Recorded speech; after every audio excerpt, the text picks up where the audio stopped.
Sir আমরা যে মেয়ে যেটা তাকে আমরা ধর্ষণের কোনো আলামত আপনি পেয়েছেন কিনা? দেখেন এটা বডিগুলো তো ডিকম্পোজ ছিল, আমরা ওইভাবে না বলে পরীক্ষা হয়ে আসুক তারপর স্যার প্রাথমিকভাবে আপনি স্যার আমাদের কাছে স্যার পুরোটাই যিনি করেছে মানে যতটুকু ডেকে ডেকে বলা যায় ততটুকু বলেন, তার বাইরে না স্যার আমরা সেটাই তো আপনার কারণটা আপনি প্রাথমিক কারণ কি দেখবেন? না, কারণ তো এভাবে স্পষ্ট বলা মুশকিল, এটা সেন্সিটিভ ইস্যু, আমরা যেন সেভাবেই কথা বলি। তবে এটা হত্যাকাণ্ড এটুকু বলা যেতে পারে, অন্যান্য বিষয়ে আর আমরা না বলি আর কি।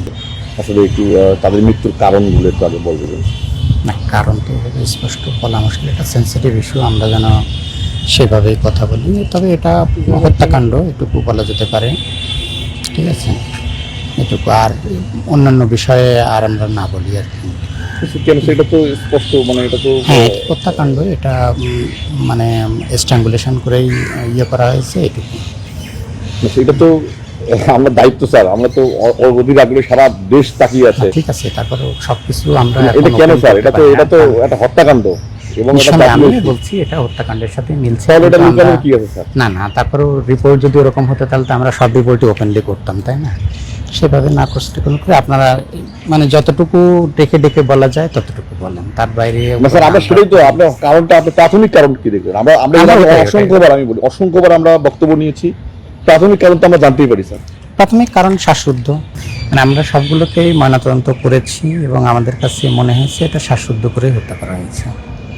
আচ্ছা, পরবর্তী স্টেপ কি স্যার?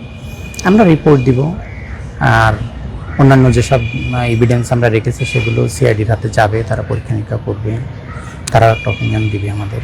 হ্যাঁ, আমরা বডি থেকে যে সব স্যাম্পেলগুলি রাখা যায় সিআইডির জন্য সেসব স্যাম্পেলগুলি আমরা রেখেছি, আমরা একটা সিআইডি ল্যাবে পাঠাবো। সিআইডি ল্যাব থেকে যে রিপোর্ট আসবে তার ভিত্তিতে আমরা আমাদের অপিনিয়ন পাস করব।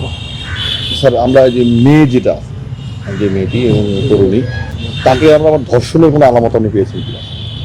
দেখেন এটা বডিগুলো তো ডিকম্পোজ ছিল, আমরা ওইভাবে না বলে পরীক্ষা হয়ে আসুক তারপর প্রাথমিকভাবে আপনি আমাদের কাছে স্যার পুরোটাই যিনি করেছে, কিন্তু আমরা যারা ওনারাও ওটা বুঝতে পারেন না, আমাদেরও কাছে ডিটেলস মনে হয়েছে ওটা অস্পষ্ট, কারণ বডি একবার ফুলে গেলে সেটা যে কোনো কিছু আর্টিফ্যাক্ট বলে মনে হতে পারে।